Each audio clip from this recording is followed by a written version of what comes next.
आप लोग प्रखंड में क्या घूम रहे हैं, किस उद्देश्य से घूम रहे हैं आप लोग? मैं बहुजन समाज पार्टी रामगढ़ विधानसभा के प्रभारी नंदू राम।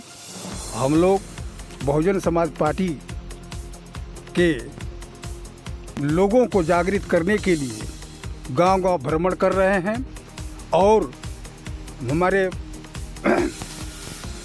बिहार प्रभारी अनिल कुमार जी का 4 तारीख को 8 पंचायत में दौड़ा है। उस दौड़ा को लेकर हम लोग गांव-गांव पूरे बूथ संगठन का काम कर रहे हैं, घूम कर रहे हैं, जन लोगों को जागृत कर रहे हैं कि बहुजन समाज पार्टी एक गरीबों की पार्टी है, गरीबों का हमदर्द को समझती है। इसलिए हम लोग बहुजन समाज पार्टी के लोगों से, तमाम लोगों से हम आग्रह करते हैं कि बहुजन समाज पार्टी में जुटकर बहुजन समाज पार्टी को मजबूत करें और अपनी बिगड़ी काम को बना लें। अपना परिचय? मेरा नाम मोहन राम, रामगढ़ विधानसभा कोषाध्यक्ष। क्या पूछना चाहते हैं, बोलिए। किस उद्देश्य से आप लोग घूम रहे हैं? हम लोग इस उद्देश्य से घूम रहे हैं, हम लोग देख रहे हैं कि यहाँ तो डबल इंजन की सरकार रहा, फिर डबल इंजन का सरकार बन रहा है, लेकिन यहाँ गरीब गुरबों का कोई काम नहीं कर रहा है। गरीब गुरबा तो इसी तरह भटक रहा है, उनका कोई दाने के लिए मुहताज है। आज हम लोग का बिहार में बहन कुमारी मायावती जी बहुजन समाज पार्टी का हम लोग एक मेंबर हैं। उनके आदेश पर हम लोग निकले हैं कि किसी तरह अपने गरीब गुरबों का जो हक अधिकार लूटा जा रहा है उसको लूटा ना जाए। हम लोग कमर कस लिए हैं, हम लोग गांव-गांव जा कर के संगठन मजबूत बनाते हैं और बूथ कमेटी का भी चयन कर लेते हैं।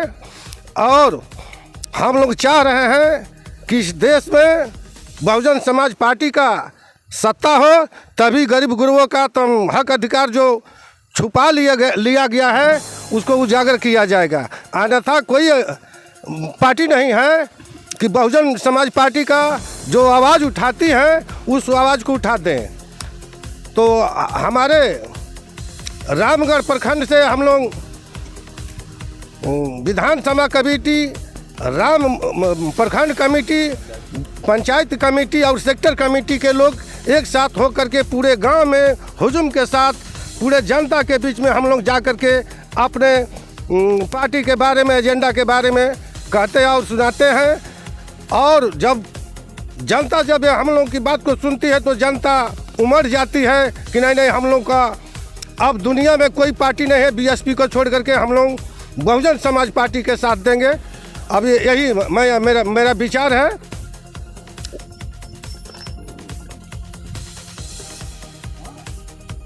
पड़ेगा आपका?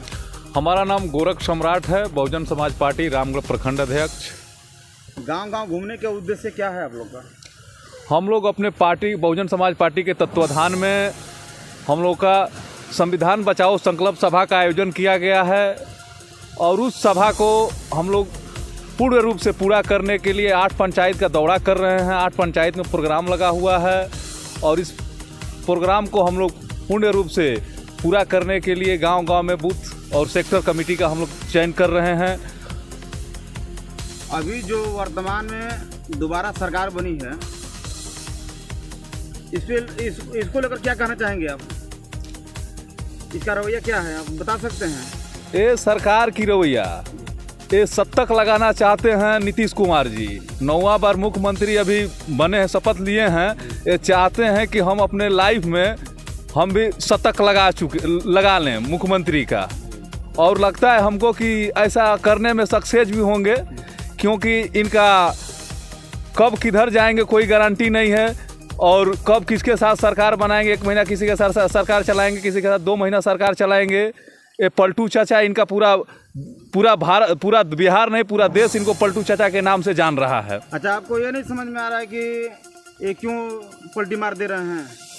निजी स्वार्थ के लिए जहां इनको फायदा नहीं दिखता है वहाँ से तुरंत कल्टी मारते हैं। बीजेपी में थे, जब तक बीजेपी से इनको फ़ायदा मिलता था तब तक बीजेपी के साथ बने रहे।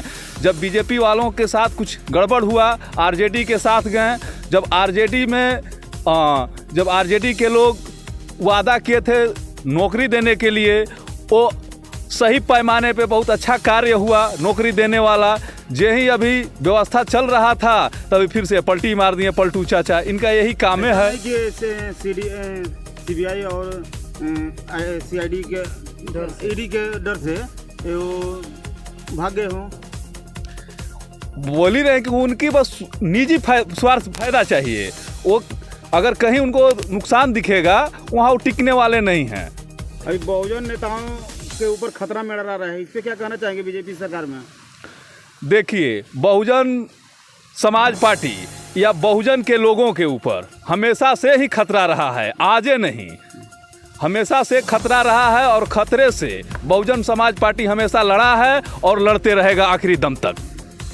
अभी आप देखे होंगे झारखंड में शिबू सोरेन के ऊपर सीबीआई और ईडी का जांच चल रहा है, जिसमें अब जेल जाने की नौबत आ चुकी है। ऐसे दलित नेताओं पर एनी टाइम बीजेपी के द्वारा शिकंजा कसा जा रहा है, इस पर क्या कहना चाहेंगे? देखिए, जिसका सत्ता रहता है वो अपना शासन जमाता है, और बीजेपी का सत्ता है अपना शासन हर व्यक्ति पे वो जमा रहा है। और हर पार्टी और हर नेता को ये सोचना होगा कि बीजेपी को कबारने के लिए हमको क्या करना होता। अपना निजी स्वार्थ छोड़कर समाज सेवा में पूरे नेताओं को लगना होगा, तब जाकर बीजेपी को हम लोग कबार कर फेंक देंगे। फिर उसे अमन चैन से सब जिंदगी बिताएंगे लोग। धन्यवाद।